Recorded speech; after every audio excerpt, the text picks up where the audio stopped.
Qué grande es el amor de nuestro Dios. Realmente no podemos entenderlo, no podemos comprenderlo. Lo único que podemos hacer es aceptarlo.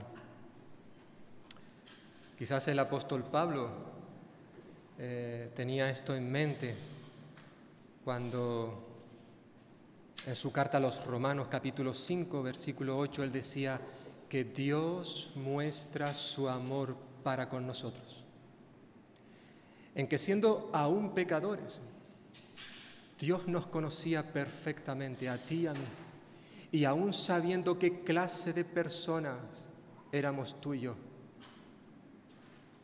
Él, Jesús, murió por nosotros. Y ese amor de Dios en esta mañana quiere ser derramado en cada uno de los que estamos aquí, en especial de los amigos y amigas que nos visitáis en este lugar o que también nos estáis escuchando a través de internet. Dios te ama y para demostrarlo envió a su único Hijo a este mundo para morir en una cruz por ti y por mí. Y de ese Dios de amor queremos en esta mañana hablar. El año pasado iniciábamos una serie de predicaciones extraídas de la primera carta del apóstol Pablo a los Corintios. Y hemos estado en esta iglesia el año pasado y hasta este año, hasta el día 8 de marzo, donde estuvimos viendo ya desde el capítulo 1 al capítulo 11. Pero una vez que se inició la pandemia y fuimos confinados, pues sabéis que las predicaciones cambiaron de tema. Y en esta mañana, después de 6 meses de un parón en lo que llamamos la escuela dominical, en este estudio, exposición de la primera carta de Pablo a los Corintios, pues en el día de hoy vamos a retomar esa serie de predicaciones. Evidentemente, en esta mañana no he creído sabio el continuar donde lo habíamos dejado, es decir, hemos visto ya capítulo del 1 al 11 y tocaría pues hablar del capítulo 12 de Primera de Corintios, pero antes de que llegue ese día me gustaría que en esta mañana pudiéramos hacer una especie de repaso muy general en cuanto a lo que ya hemos visto desde el capítulo 1 al capítulo 11 de Primera de Corintios. Me gustaría que, aunque no vamos a hablar de este pasaje, porque vamos a hacer un resumen, como he dicho, pero me gustaría que pudiéramos leer en el capítulo 1 de Primera de Corintios los versículos 4 al 9.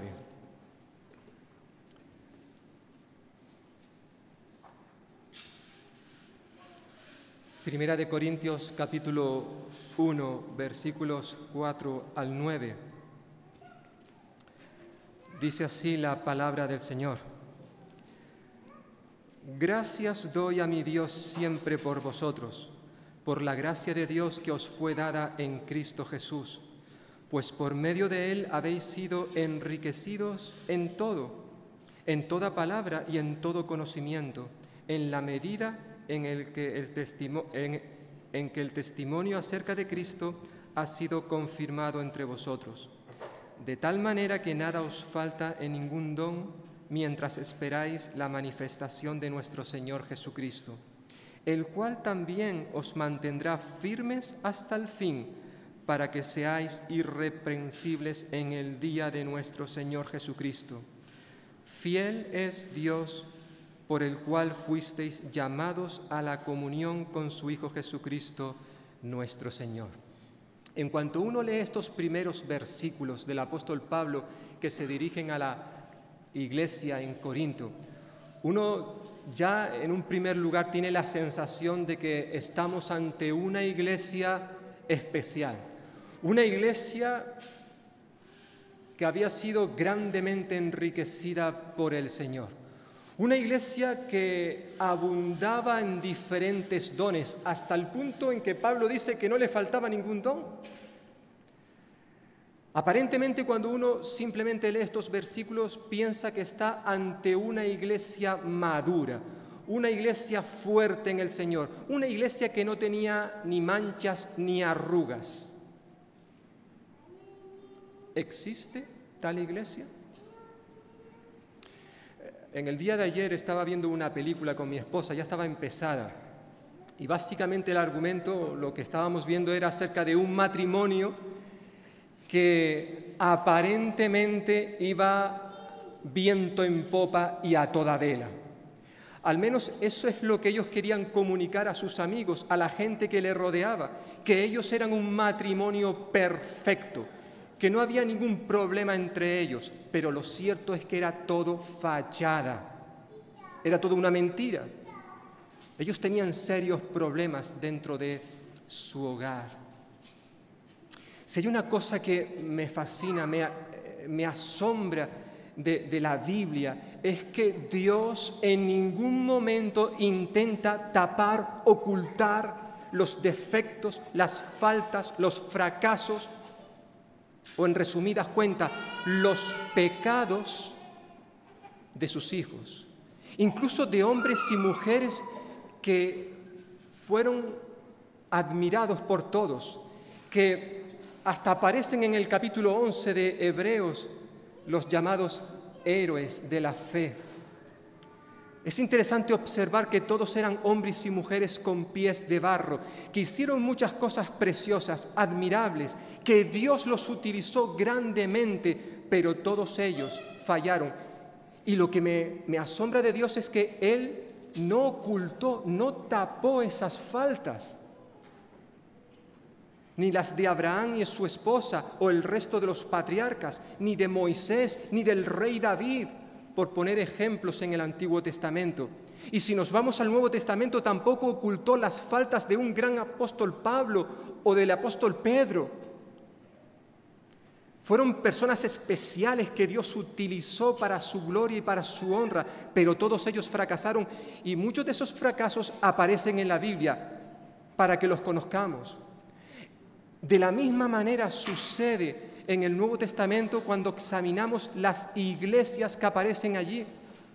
La mayor parte del Nuevo Testamento lo que encontramos son cartas dirigidas a iglesias, y todas, absolutamente todas ellas, tenían manchas, arrugas, fracasos.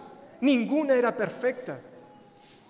Tampoco lo era la iglesia en Corinto, que dicho sea de paso, por regla general, se la suele utilizar como ejemplo de la iglesia que aparece en el Nuevo Testamento con más manchas y arrugas, que tenía sobre sí una gran lista, un catálogo de pecados que se practicaban en esa iglesia. Pero a pesar de todo eso, es interesante cómo Pablo comienza su carta reconociendo, alabando, admirando, dando gracias a Dios por esta iglesia, porque a pesar de todas sus manchas, de todos sus defectos, de todos sus pecados, era la iglesia de Cristo. Y Pablo lo tenía en cuenta. Y por eso, aunque él se había enterado de ciertos problemas muy serios que había en la iglesia, él comenzó su carta con una acción de gracias. Y qué importante es esto, hermanos y hermanas, decíamos en su momento, que también tú y yo lo practiquemos. Muchas veces vemos cosas que no nos gustan en otras personas, y a la hora de acercarnos a ellas, comenzamos, como solemos decir entre nosotros, machacándolos, señalándoles con nuestro dedo acusador. Y evidentemente, si hay alguien que necesita ser reprendido, hay que hacerlo, hay que reprenderlo, pero siempre con amor. Siempre como hizo Pablo, antes de señalar lo malo, señaló primeramente lo bueno que había en ellos.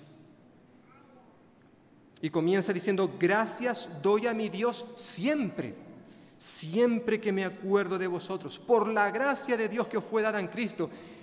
Eran hermanos que tenían errores, que tenían pecados en sus vidas, muchos de ellos, pero eran hermanos y hermanas.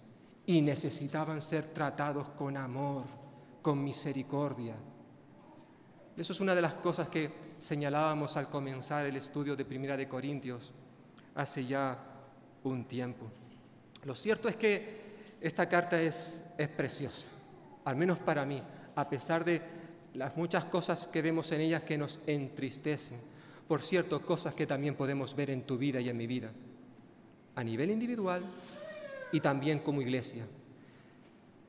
Las enseñanzas que Pablo dio a la iglesia de Corinto son enseñanzas para la iglesia en el día de hoy, porque ninguna iglesia en el día de hoy está libre de cometer estos pecados. Más aún, a veces en el día de hoy vemos iglesias, hombres y mujeres nacidos de nuevo, que viven como si no hubiesen nacido de nuevo. ¿Qué es lo que Pablo les dice en el capítulo 3? Cuando les llama, mira, hermanos, cuando yo estuve con vosotros, aunque sois espirituales, es decir, tenéis al Espíritu Santo en vuestra vida, porque todo nacido de nuevo tiene al Espíritu Santo en su vida, aunque tenéis al Espíritu de Dios en vuestra vida, vivís como si no lo tuvieseis. Por eso Pablo les llamó que eran unos carnales. Es decir, personas que tenían el Espíritu Santo, pero vivían como si no lo tuviesen. ¿Y cuántas veces, hermanos y hermanas, eso sucede también en nuestra vida? Que a pesar de que tenemos al Espíritu de Dios en nosotros, somos templo, morada, casa de Dios, vivimos como si no conociéramos a ese Dios. Somos como el apóstol Pedro cuando estaba allí al lado del fuego y le preguntaron, ¿tú también estabas con ellos? ¿Recordáis cuando habían arrestado a Jesús? Y Pedro dijo, yo no conozco a ese hombre. Pedro, si tú hace no mucho tiempo habías dicho que ese hombre era el Cristo, el Mesías, y ahora estaba diciendo, yo no conozco a ese hombre. Y lo cierto es que también muchas veces eso pasa en mi vida. Vivo como si no conociera a Jesús. Y Pablo dice a los corintios y a los valdepeñeros, eso no puede ser así. Tenéis que cambiar. Lo cierto es que es una carta realmente que nos habla en el día de hoy. Recordaréis que Pablo fundó la iglesia de Corinto. Él fue una vez allí, lo hizo solo. Nos dice todo lo relacionado con la fundación de esta iglesia. Lucas nos da prácticamente todos los detalles interesantes en el libro que escribió, Hechos de los Apóstoles, capítulo 18. Se nos dice que Pablo llegó allí él solo. Hubo un momento en que se desanimó. Sí, Pablo también se desanimaba y tuvo que ser confortado por el Señor. Pero a pesar de ese desánimo, él perseveró y estuvo allí durante 1 año y medio, 18 meses, y vio algo precioso, una iglesia que se levantó. Hay que recordar que Corinto era una ciudad donde había prácticamente de todas las nacionalidades, romanos, griegos, judíos, asiáticos. Era una ciudad cosmopolita, diríamos hoy, ¿verdad? Y eso también influyó luego en la iglesia, en la congregación que se levantó allí. Había de todo. La mayoría eran gentiles, pero habían de otros lugares, ¿verdad? De otras creencias que se habían convertido a Cristo. Después de haber pasado 18 meses allí, Pablo se fue a Éfeso. Allí estuvo 3 años. Y estando en Éfeso, le llegaron unas tristes noticias. Y es que la iglesia que él había fundado en Corinto tenía serios problemas. Y él se enteró de algunos de esos problemas. Probablemente, como nos dirá el capítulo 1, fueron los de la casa de Cloé que les informaron de lo que estaba pasando allí. Pero es que además, probablemente, habíamos dicho que también esa iglesia escribió una carta a Pablo hablando acerca de ciertos problemas. Y Pablo no solamente intenta corregir los problemas de los que había sido informado, sino también responder a las preguntas de la iglesia de Corinto. Y básicamente podríamos dividir esta carta en 5 partes principales. Y cada una de esas partes, el apóstol Pablo presenta un problema concreto que había en la iglesia. Hasta ahora ya hemos visto 4, o mejor dicho, estamos en el 4 de esos problemas, de esos bloques. Y en esta mañana me gustaría pues simplemente que hiciéramos un repaso de esos 4 bloques, 4 partes principales de este libro, aunque hay una quinta parte, que será el capítulo 15, que habla acerca de la esperanza en la resurrección. Pero vamos a ir por parte, porque creo que es bueno que podamos en esta mañana pues hacer ese repaso antes de introducirnos en el capítulo 12. El primer problema al que Pablo tuvo que enfrentar, que evidentemente fue lo que le dijeron, le informaron acerca de que en la iglesia de Corinto había divisiones. Y entonces lo que hace Pablo es, primeramente, es señalar el problema que había en la iglesia y luego responder a ese problema a la luz del Evangelio de Cristo. Porque esto es muy importante, cuando vemos un problema hay que luego destaparlo, pero siempre con el Evangelio, con la palabra de Dios como base. Y eso es lo que hace Pablo. En primer lugar vemos que había un problema de divisiones en la iglesia. Eso va del capítulo 1 al capítulo 4. Por tanto, lo que hace Pablo en esos primeros capítulos es fomentar la unidad dentro de la diversidad. En la iglesia de Corinto habían personas de diferentes culturas, nacionalidades, religiones, o al menos venían de ese trasfondo. Por tanto, entre toda esa diversidad se habían creado problemas, divisiones. Y Pablo considera que esta era la primera necesidad de la iglesia. ¿Cuál? La de que aprendieran a vivir en unidad con amor fraternal. Por cierto, dicho sea de paso, esta es también probablemente la mayor necesidad hoy en día en nuestras iglesias. Aunque nos resulte triste tener que decirlo, pero también en las iglesias existen conflictos, rivalidades, pleitos, divisiones, al igual que sucede dentro de un matrimonio, dentro de un hogar, en el lugar de trabajo o en el lugar de estudio. También sucede lo mismo dentro de la iglesia. Y la división, los conflictos, traen terribles consecuencias. Por eso el Señor Jesús en una ocasión, hablando de este tema, en el Evangelio de Mateo dijo: todo reino dividido contra sí mismo quedará asolado, y toda ciudad o familia dividida contra sí misma no se mantendrá en pie. En la iglesia de Corinto habían serios problemas en cuanto a la unidad, habían divisiones. Por un lado, Pablo señala que estaba el problema del liderazgo.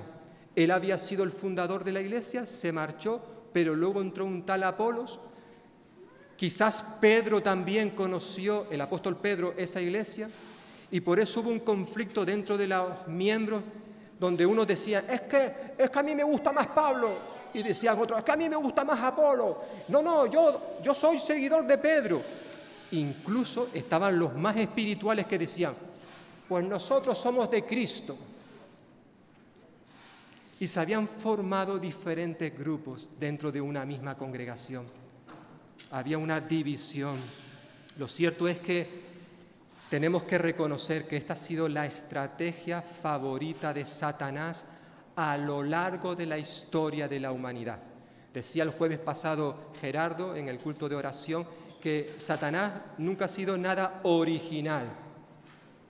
Él, en este caso, suele utilizar siempre la misma estrategia. ¿Y sabéis por qué? Porque le va bien. ¿Por qué va a cambiar de estrategia si a lo largo de la historia le ha ido muy bien?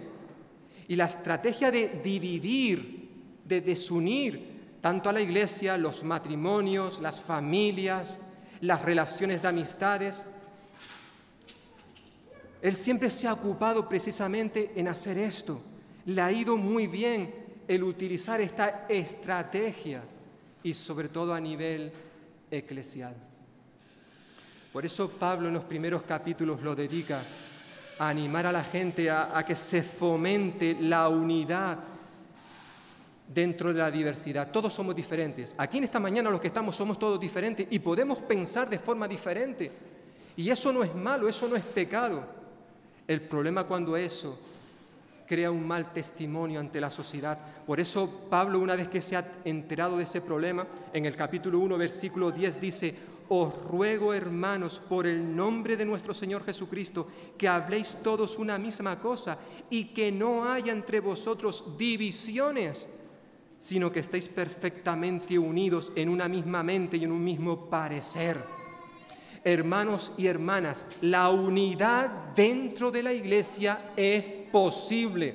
Hay algunos que dicen, pero Benjamín, es que eso, la unidad, que seamos uno en Cristo, eso es imposible. No, perdona, Dios entonces iría en contra suya. Siempre lo he dicho y me lo habéis escuchado en más de una ocasión.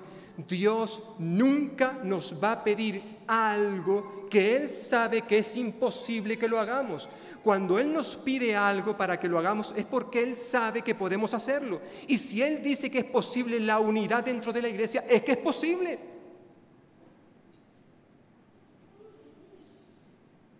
Es tan importante esto, que hasta el mismo Señor Jesús, la noche en que fue entregado, allí en el huerto de Getsemaní, poco antes de que lo arrestaran para clavarlo en una cruz, Él se dirigió al Padre en oración. Y básicamente en esa oración lo que Él le pide al Padre es por sus discípulos, por sus seguidores, donde estamos tú y yo, porque Jesús aquella noche oró por ti y por mí. Sí, lee el pasaje. Juan capítulo 17, Él oró por nosotros. Y Él lo que le pide al Padre es: Padre, que estos que tú me has dado, que sean uno, como tú y yo somos uno. La unidad es posible. Y por cierto, no es una unidad, porque algunos dicen, no, es la unidad de la Iglesia Universal. Yo no creo que está hablando de la Iglesia Universal. Yo creo que estaba hablando de una unidad que se podía ver con los ojos. Es decir, está hablando de la unidad dentro de la iglesia local. La unidad es posible. Jesús oró precisamente por esto. Esto era uno de los problemas serios que tenía la iglesia de Corinto. Por eso el apóstol Pablo les anima, les exhorta a fomentar la unidad dentro de la diversidad, capítulo 1 al 4. En segundo lugar, un segundo problema serio que había en la iglesia de Corinto era la inmoralidad, y de manera especial la inmoralidad sexual. Capítulos 5 al 7. La ciudad de Corinto fue una ciudad muy conocida por ser un centro comercial a nivel mundial. Debido a que estaba geográfica y estratégicamente en un lugar muy privilegiado, por allí pasaba mucha gente. Los que venían del norte y querían ir al sur tenían que pasar por Corinto. Los que iban del este al oeste tenían que pasar por Corinto. Era un lugar estratégico muy, muy especial. Pero no solamente fue conocido a nivel mundial por su comercio, sino también por su alto nivel de inmoralidad entre sus habitantes. Según los historiadores, era una de las ciudades inmorales más grandes del mundo. La gente venía a Corinto no solamente para comerciar, sino para pasarlo bien. Es decir, para desatar sus pasiones más íntimas. Allí en Corinto precisamente. En esa ciudad se encontraba el templo de Afrodita, la diosa griega del amor. Y según los historiadores, en ese templo habían 1000 sacerdotisas trabajando. Es decir, 1000 prostitutas, porque eso es lo que se hacía en los templos en aquel lugar. En esta carta Pablo menciona algunos de los pecados que eran característicos de la ciudad de Corinto. En el capítulo 6, versículo 9 al 10, Pablo dice que había fornicación, idolatría, borracheras, robos, adulterio, homosexualidad, calumnias, etcétera, etcétera. Estos versículos del capítulo 6 de esta carta nos presentan un cuadro terrible, claro, de la condición cultural de la iglesia de Corinto. Y Pablo nos dice ahí en el capítulo 6, versículo 11, que algunos de los creyentes, algunos de los miembros de la iglesia habían practicado esos pecados, pero ahora no. Dice, ahora no. Fijaos, capítulo 6, versículo 11 dice, y esto, esos pecados que acaba de mencionar, y esto erais algunos de vosotros, pero ya habéis sido lavados, ya habéis sido santificados, ya habéis sido justificados en el nombre del Señor Jesús y por el Espíritu de nuestro Dios. Algunos creyentes ya habían sido restaurados, ya no vivían de aquella manera, pero otros creyentes sí. Y habían miembros en la iglesia que estaban viviendo una doble vida. Por eso el capítulo 5 lo dedica a hablar acerca de un hombre que vivía con una mujer, pero no estaban casados. Eran una pareja de hecho, pero eso no estaba permitido por Dios, como tampoco lo está en el día de hoy. Por tanto, Pablo señala en los capítulos 5 al 7 un problema de inmoralidad y, apoyándose en el Evangelio, les exhorta a que honren la institución matrimonial. Y dedica el capítulo 7 para hablar del matrimonio. Es probablemente el capítulo más completo en el Nuevo Testamento que nos habla del matrimonio.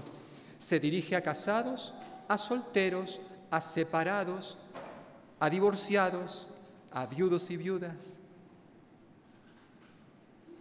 La Biblia claramente enseña que el matrimonio es una institución creada por Dios.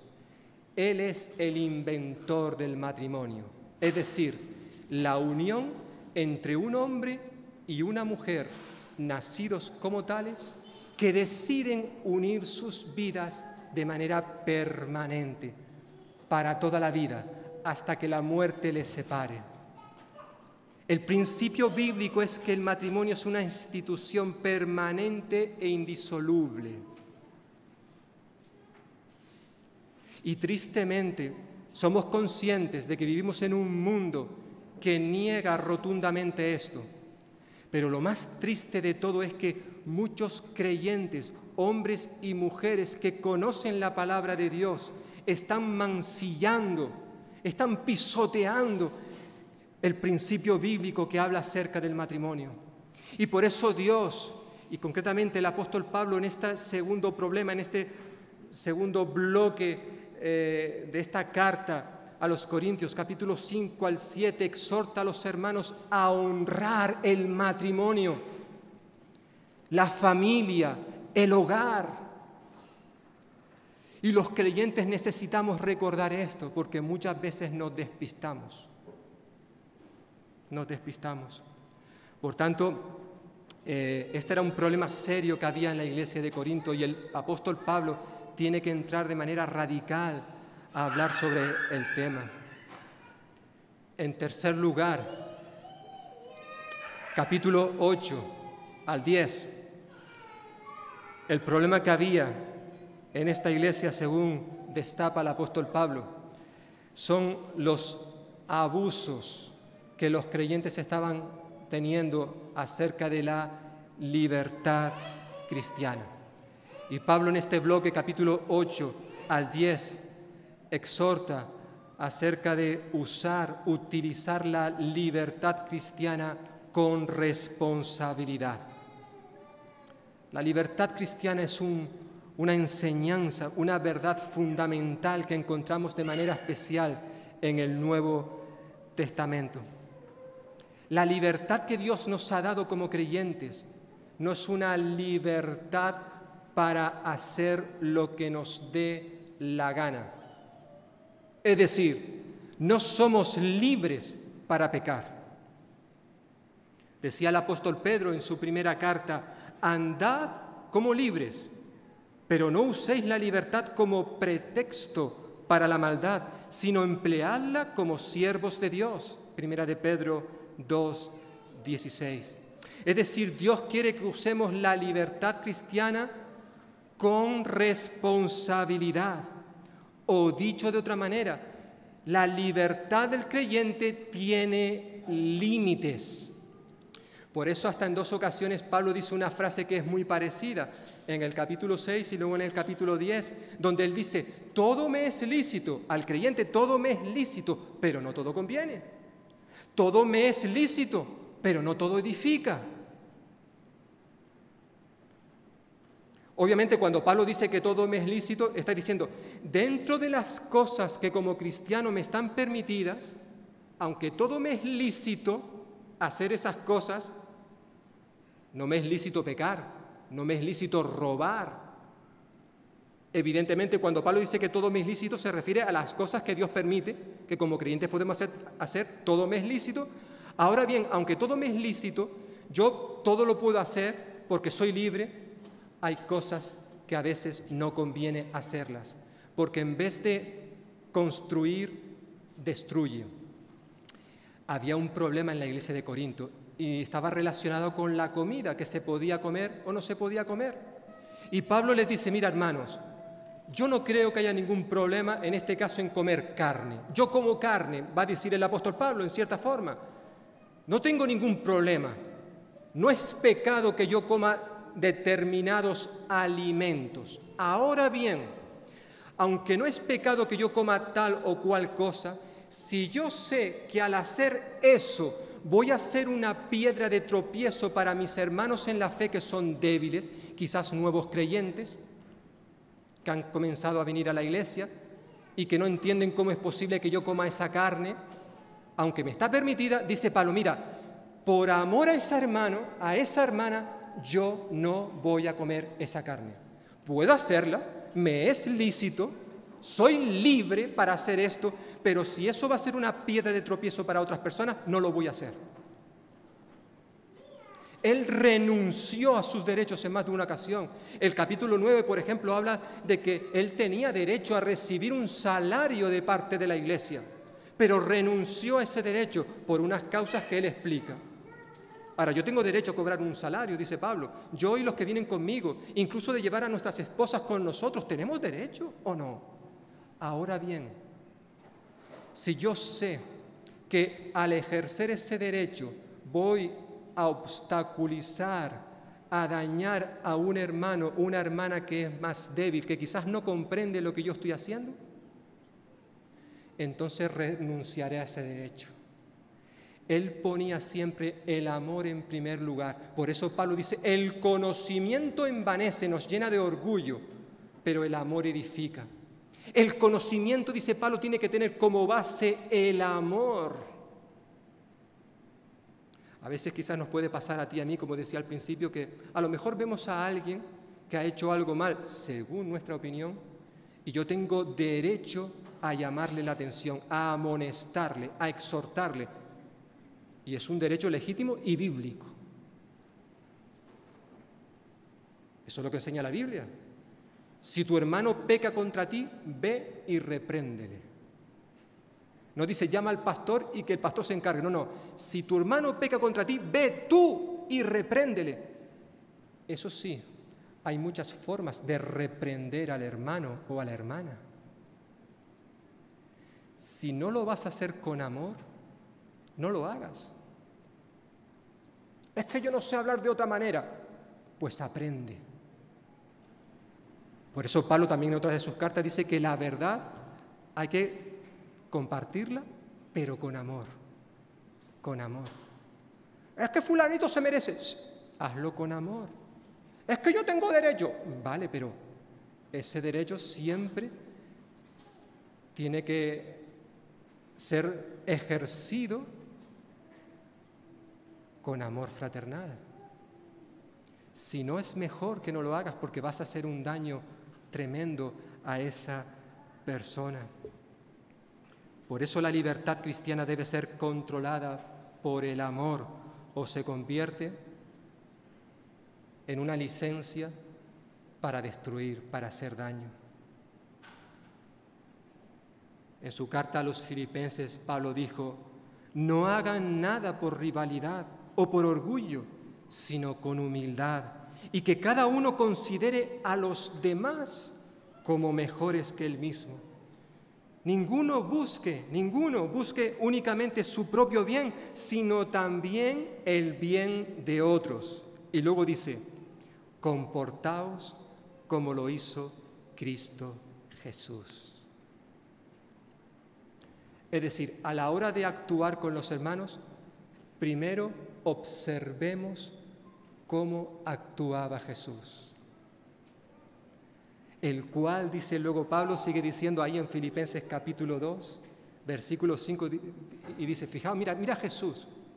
Él, aunque tenía naturaleza divina, no quiso el ser igual a Dios como cosa a la que aferrarse, sino que se despojó a sí mismo. Y básicamente, hermanos y hermanas, de lo que se despojó Jesús fue de sus derechos. Él era y sigue siendo el Rey de Reyes. Y un día, precisamente cuando te miró a ti, me miró a mí, y viendo lo que había en tu corazón y en mi corazón, Él decidió encarnarse, es decir, hacerse carne, un hombre. Vino a este mundo, nació de la Virgen María, y lo hizo no como lo que era un rey, el Rey de Reyes, sino como un siervo humilde. ¿Y por qué? Porque Él renunció a todo eso. Pues en resumidas cuentas, por lo que hemos cantado hace un ratito, porque Él nos ama. Y aunque tú y yo nos merecíamos la condena eterna, Él decidió hacerse un hombre, renunciar a todos sus derechos en la cruz del Calvario, por amor a cada uno de nosotros. Y ahora el apóstol Pablo nos recuerda que tú y yo tenemos que hacer lo mismo, que nuestra libertad tiene que ser ejercida con responsabilidad. Capítulo 8 al 10. Y por último, comenzábamos, antes de que se iniciara la pandemia, comenzábamos con el cuarto bloque, que va del capítulo 11 al capítulo 14, donde al parecer Pablo se enteró también de una serie de problemas en cuanto a desórdenes en el culto. Por eso lo que intenta hacer en estos capítulos 11 al 14 es tratar problemas de desórdenes cúlticos. ¿Cuál es la forma correcta de adorar a Dios? ¿Hay alguna manera concreta en que todos los creyentes tenemos que adorar al Señor? ¿Quién puede participar en la iglesia de la adoración? ¿Los hombres? ¿Las mujeres también? A la hora de orar, ¿cómo hay que hacerlo? ¿Con qué vestimenta? ¿Hay que llevar una ropa adecuada? Cuando nos acercamos a la mesa del Señor para recordar lo que Él hizo por nosotros en la cruz y participar tomando del pan y del vino, ¿cómo hemos de acercarnos a esa mesa? Al parecer, dentro de la iglesia de Corinto había un desorden, un cacao enorme. Las cosas no se estaban haciendo para la edificación de la iglesia. Por eso Pablo se tomó un tiempo, los capítulos 11 al 14, para hablar precisamente de esto. Ya vimos el capítulo 11, que fue lo último que estuvimos viendo, donde Pablo habla acerca de la oración, quién puede o no puede orar, hombres, mujeres, también las mujeres. Pero sobre todo dedicamos un espacio amplio, porque Pablo lo hizo en el capítulo 11, a la celebración de la mesa del Señor. Porque al parecer algunos estaban tomando ciertas libertades que no eran correctas. Decía al principio que una de las cosas que más me asombran, me fascinan de la palabra de Dios es que el Señor no oculta, no tapa las manchas, las arrugas de nadie, ni tampoco de su iglesia. No existe la iglesia perfecta en este lado de la eternidad, aquí en la tierra. Evidentemente en el Nuevo Testamento vemos iglesias más maduras unas que otras, es cierto, pero todas tenían pies de barro. Pasó con la iglesia de Corinto y pasa también con nosotros, hermanos y hermanas, aquí en Valdepeñas y en el resto de la iglesia que hay alrededor del mundo. La carta a los Corintios, como vamos a seguir viendo, pues es una carta que no solamente el Espíritu Santo utilizó para exhortar, enseñar a la iglesia del primer siglo, sino también a la iglesia en el día de hoy. Y yo espero que todo esto que hemos estado viendo en el último año, un poquito más de un año, y que en esta mañana hemos dado simplemente unas pinceladas a estos primeros 11 capítulos, sirvan para exhortarnos, para ayudarnos, para enseñarnos a ti y a mí, como iglesia aquí en Valdepeñas, a que podamos examinarnos y si vemos algunas de estas cosas, algunos de estos problemas que había en la iglesia de Corinto también en nosotros, pues que le pidamos a Dios que nos ayude a todos para quitarnos de todo aquello que aún pertenece a la vieja naturaleza.